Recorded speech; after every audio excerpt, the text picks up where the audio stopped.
warahmatullahi wabarakatuh. Alhamdulillahirabbil alamin wa bihi nasta'in wa wassalatu wassalamu ala asyrafil anbiya'i wal mursalin sayyidina wa maulana Muhammadin wa ala alihi wa sahbihi ajma'in, amma ba'du. Yang saya hormati, yang saya muliakan Bapak Abdul Mujab selaku dosen pengampu ilmu filsafat umum. Yang saya hormati pula teman-teman IAT. Semoga kita wisuda sampai akhir, amin. Saya selaku pembagi materi ingin menyampaikan materi tentang filsafat, kelahiran filsafat alam. Materi yang pertama yaitu tentang Parmenides. Apa itu Parmenides? Parmenides adalah seorang filsuf dari mazhab Elea. Arti nama Parmenides adalah terus stabil. Berarti Parmenides itu terus stabil tanpa ada penurunan maupun kenaikan, atau penampilan yang stabil. Di dalam mazhab Elea, Parmenides merupakan tokoh yang paling terkenal. Pemikiran filsafatnya bertentangan dengan Herakleitos, sebab ia berpendapat bahwa segala sesuatu yang ada itu tidak berubah. Berarti menurut pandangan Parmenides, semua perkara itu stabil tanpa ada perubahan, tanpa ada pengurangan maupun penekanan. Parmenides ini lahir pada tahun 540 sebelum Masehi dan meninggal pada tahun 470 sebelum Masehi.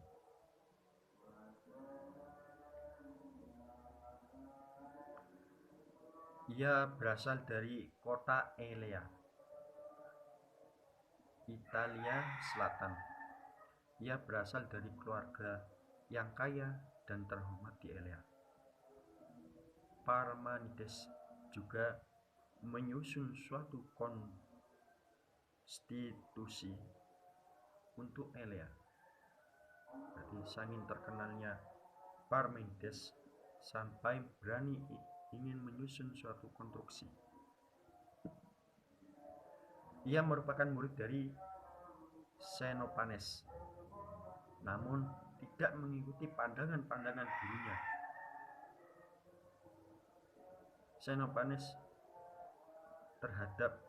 Pengaruh Xenophanes terhadap Parmenides hanyalah di dalam penggunaan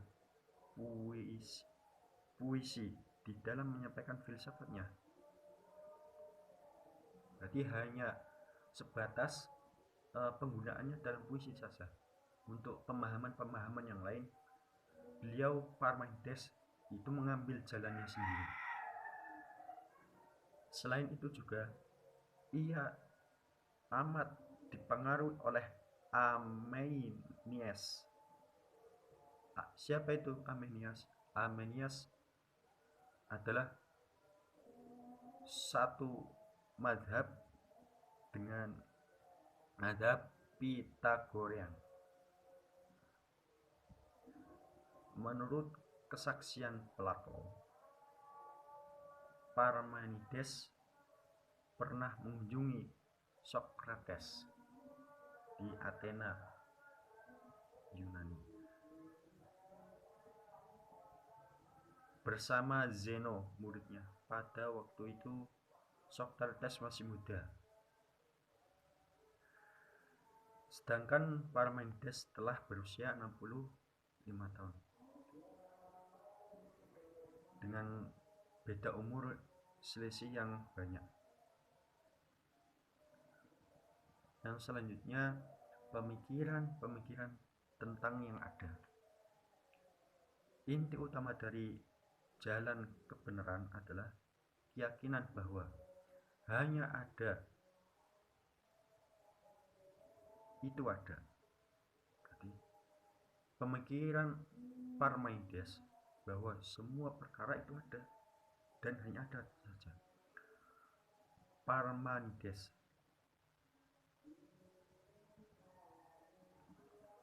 tidak mendefinisikan apa yang dimaksud yang ada, namun menyebutkan sifat-sifatnya.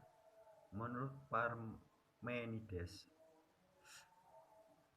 yang ada itu bersifat meliputi segala sesuatu, tidak bergerak, tidak berubah, dan tidak terhancurkan, atau bisa dinamakan sesuatu sifat yang kekal. Selain itu, yang ada itu juga tidak tergoyahkan dan tidak dapat disangkal. Berarti tanpa ada sangkalan maupun tanpa ada yang ingin menggoyahkan. Nah, sifatnya itu sifat yang sudah ada, sudah kekal. Itulah pemikiran menurut Parmenides. Menurut Parmenides juga yang ada adalah kebenaran yang tidak mungkin disangkal. Bila ada yang menyangkal, maka ia akan jatuh pada kontradiksi. Yang ada dapat dijelaskan melalui pengandaian, andai-andai yang diberikan oleh Parmenides. Pertama, orang yang dapat mengatakan bahwa yang ada itu tidak ada. Ada tapi tidak ada karena apa? Sifatnya yang tergoyahkan, tidak kekal. Kedua, orang yang dapat mengatakan bahwa yang ada dan yang tidak ada bersama-sama harus ada juga. Berarti orang yang mengatakan ada dan tidak ada itu harus mengetahui yang ada tersebut, yang sudah yang ia cetuskan tadi.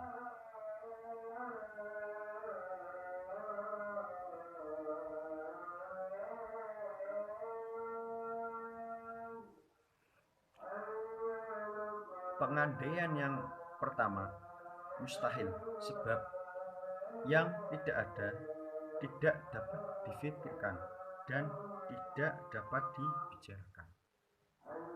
Berarti sifatnya itu hanya pengandaian-pengandaian, hanya khayalan.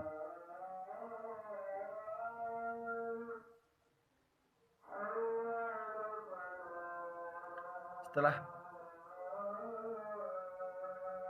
berargumentasi mengenai yang ada sebagai kebenaran, Parmenides juga menyatakan konsekuensinya. Pertama, yang ada adalah satu dan tidak terduga, tidak terbagi, sedangkan pluralitas tidak mungkin. Hal ini dikarenakan tidak ada sesuatu yang dapat memisahkan yang ada. Berarti sifatnya itu global.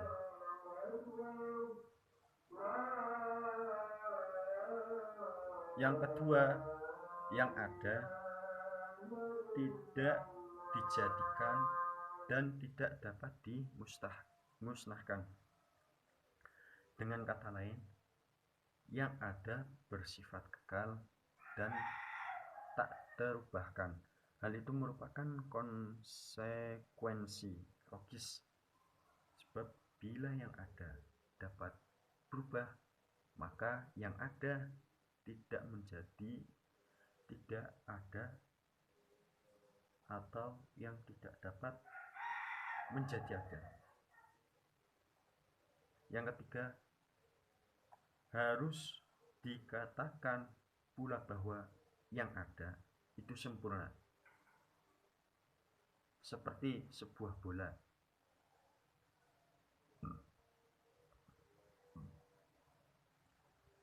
yang jaraknya dari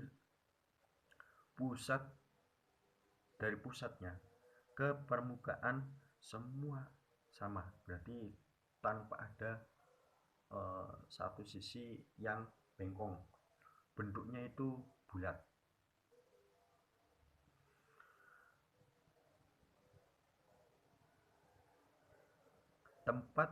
Keempat, yaitu karena yang ada mengisi semua tempat, maka disimpulkan bahwa yang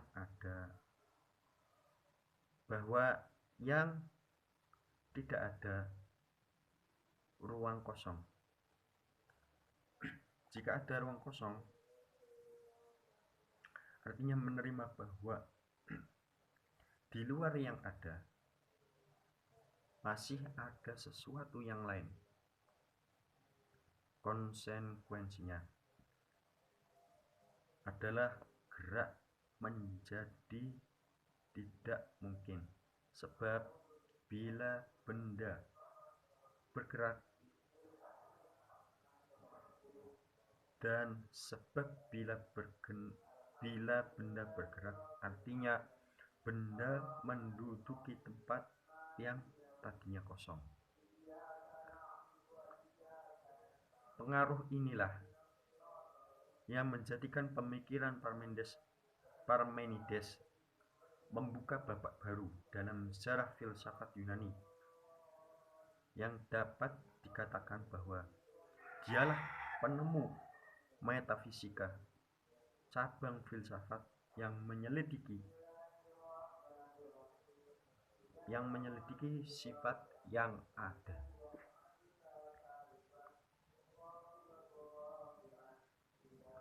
Filsafat pada masa selanjutnya akan bergumul dengan masalah-masalah yang dikemukakan oleh Parmenides, yakni bagaimana pemikiran atau rasio yang dicocokkan dengan data-data indrawi, data-data yang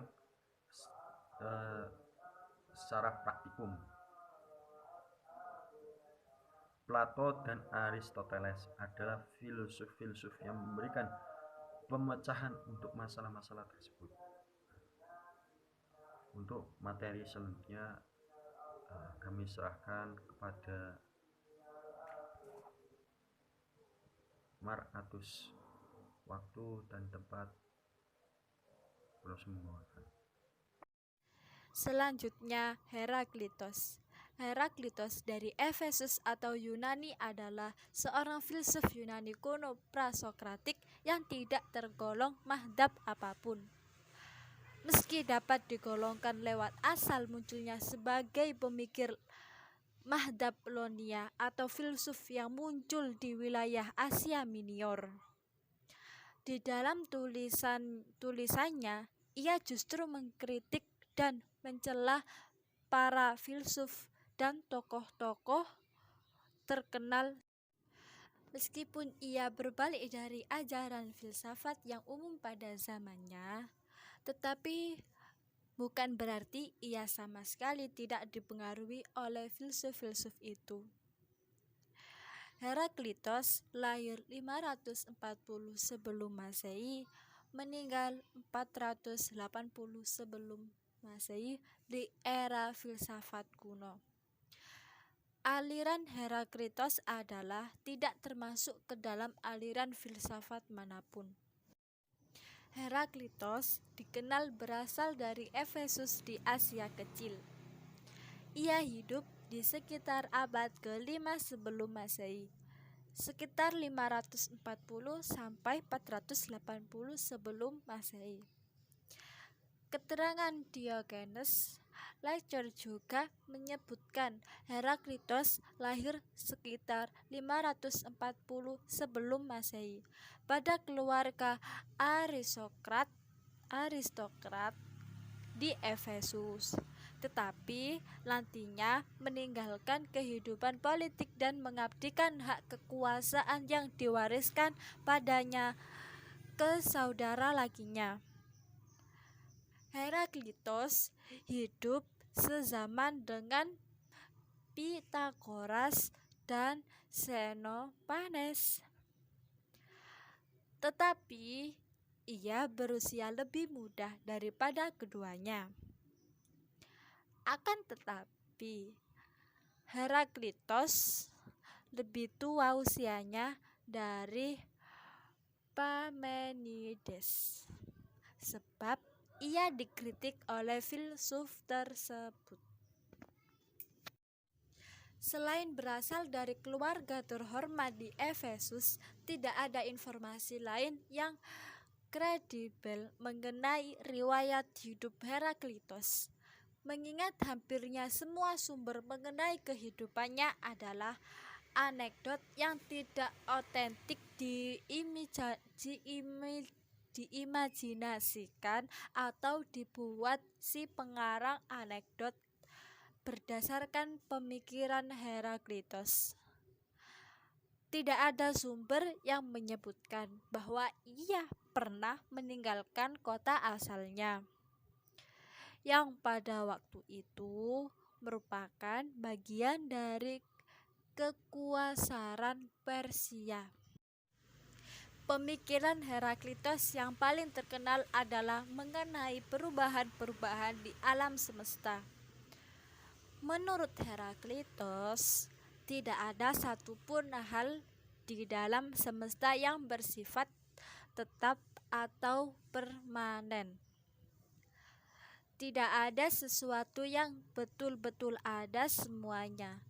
Berada di dalam proses menjadi, ia terkenal dengan ucapannya Pantaribekai Uden Menei, yang berarti semuanya mengalir dan tidak ada sesuatu pun tinggal tetap. Perubahan yang tidak ada berhenti-berhentinya. Selanjutnya adalah Empedokles. Empedokles adalah seorang filsuf dari mazhab pluralisme. Tokoh lainnya dari mazhab ini adalah Anaxagoras. Jika filsuf-filsuf Miletos mengajarkan bahwa terdapat satu prinsip dasar yang mempersatukan alam semesta, Empedokles berpendapat lain. Menurut Empedokles, prinsip dasar itu tidaklah tinggal melainkan 4. Ia dikenal sebagai seorang dokter, penyair, ahli pidato, atau politikus. Empedokles menulis 2 karya dalam bentuk puisi. Puisi pertama berjudul Perihal Alam, On Nature, dan kedua berjudul Penyucian atau Purifications. Kedua karya tersebut memiliki 5.000 ayat, tetapi yang masih ada hingga kini tinggal 350 ayat dari karya pertama dan 100 ayat dari karya kedua. Para ahli tidak sepakat mengenai mana karangan yang lebih dahulu ditulis. Empedokles lahir di Agrigentum, Pulau Silsilah, pada abad ke-5 sebelum Masehi atau 495 sampai 435 sebelum Masehi. Ia berasal dari golongan yang bangsawan. Empedokles dipengaruhi oleh aliran religius yang disebut Orfisme dan juga kaum Pitagoren. Ada sumber lain yang menyatakan ia mengikuti ajaran Parmenides. Pada usia yang tidak diketahui, ia dibuang dari kota asalnya, namun tidak ada informasinya mengenai pembuangannya itu. Pemikiran Empedokles. Yang pertama, tentang 4 anasir. Empedokles berpendapat bahwa prinsip yang mengatur alam semesta tidaklah tunggal, melainkan terdiri dari 4 anasir atau zat. Memang dia belum memakai istilah anasir atau stoikeia yang sebenarnya baru digunakan oleh Plato, melainkan menggunakan istilah akar. 4 anasir tersebut adalah air, tanah, api, dan udara. Keempat anasir tersebut dapat dijumpai di seluruh alam semesta dan memiliki sifat-sifat yang saling berlawanan. Pemikiran yang kedua tentang cinta dan benci. Menurut Empedokles, ada 2 prinsip yang mengatur perubahan-perubahan dalam alam semesta. Dan kedua prinsip itu berlawanan satu sama lain. Kedua prinsip tersebut adalah cinta dan benci. Cinta berfungsi menghubungkan anasir-anasir, sedangkan benci berfungsi menceraikannya. Keduanya dilukiskan sebagai cairan halus yang meresapi semua benda lain. Atas dasar kedua prinsip tersebut, Empedokles menggolongkan kejadian-kejadian alam semesta di 4 zaman. Selanjutnya, pengaruh Empedokles. Pemikiran Empedokles tentang 4 anasir kemudian akan diambil alih oleh Plato, Aristoteles, dan filsuf-filsuf Yunani lainnya. Karena kromosologi Aristoteles diterima umum sepanjang seluruh abad pertengahan, maka teori tentang 4 anasir merupakan pandangan dunia sampai awal zaman modern. Setelah itu, pada zaman abad ke-17, Robert Boyle membantah teori ini secara definitif, dan dengan itu Boyle membuka jalan untuk kimia modern. Baik, di sini saya akan melanjutkan presentasi dari teman-teman pemateri. Yang keempat adalah Demokritos. Demokritos merupakan seorang filsuf yang termasuk dalam mazhab atomisme. Dia adalah seorang murid dari Leukippos atau pendiri mazhab atomisme itu tadi. Demokritos lahir di Abdera, tepatnya di Yunani Utara. Ia hidup sekitar pada tahun 460 sebelum Masehi hingga 370 sebelum Masehi. Selain menjadi murid Leukippos, ia juga belajar kepada Anaxagoras dan Philolaos. Meski ia hidup sezaman dengan Socrates, bahkan usianya lebih muda dari Socrates, namun Demokritos tetap digolongkan sebagai filsuf prasokratik. Hal ini dikarenakan karena beliau melanjutkan ajaran atomisme yang didapatkan dari gurunya tadi, yaitu Leukippos, yang merupakan filsuf prasokratik. Ajaran Leukippos dan Demokritos bahkan hampir tidak dapat dipisahkan.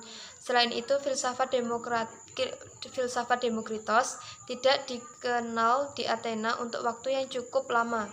Misalnya saja, Plato tidak mengetahui apa-apa tentang atomisme. Baru Aristoteles yang kemudian menaruh perhatian besar dalam pandangan atomisme ini. Berikutnya adalah pemikiran Demokritos tentang atom. Demokritos dan gurunya, yaitu Leukippos tadi, berpendapat bahwa atom adalah unsur-unsur yang membentuk realitas.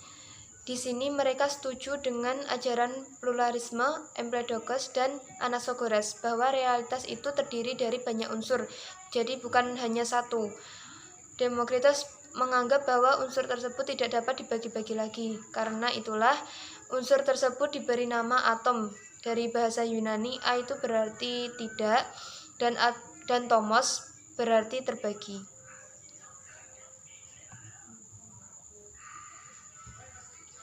Atom-atom tersebut merupakan unsur terkecil yang membentuk realitas. Ukurannya begitu kecil sehingga mata manusia itu tidak dapat melihat. Demokritos menyatakan bahwa prinsip dasar alam semesta adalah atom-atom dan kekosongan. Jadi, jika ada ruang kosong, maka atom-atom itu dapat bergerak.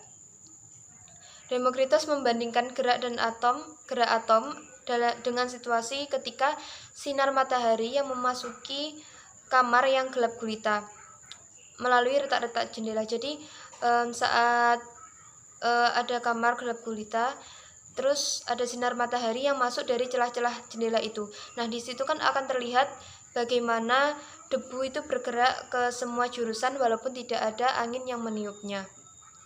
Dengan demikian, tidak diperlukan prinsip lain untuk membuat atom-atom itu bergerak.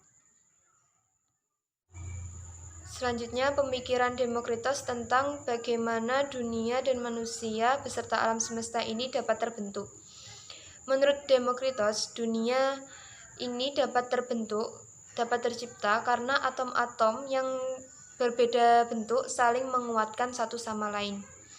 Jadi, atom-atom yang berkaitan itu kemudian mulai bergerak dan berputar, dan semakin lama semakin banyak atom yang ikut ambil bagian dari gerak tersebut. Kumpulan atom yang lebih besar tinggal di pusat gerak, sedangkan kumpulan atom yang lebih halus itu dilontarkan ke ujungnya. Demikianlah dunia bisa terbentuk. Begitu juga tentang manusia. Demokritos berpandangan bahwa manusia itu juga terdiri dari atom. Jiwa manusia digambarkan sebagai atom-atom yang halus itu tadi. Atom-atom digerakkan oleh gambaran-gambaran kecil atas suatu benda yang disebut eidola. Dengan demikian, muncul kesan-kesan indrawi atas benda-benda tersebut.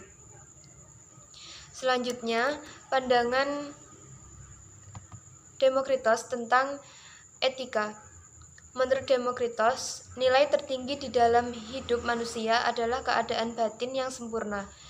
Hal itu dapat dicapai apabila manusia dapat menyeimbangkan semua faktor di dalam kehidupan, seperti kesenangan, kesusahan, kenikmatan, dan pantangan.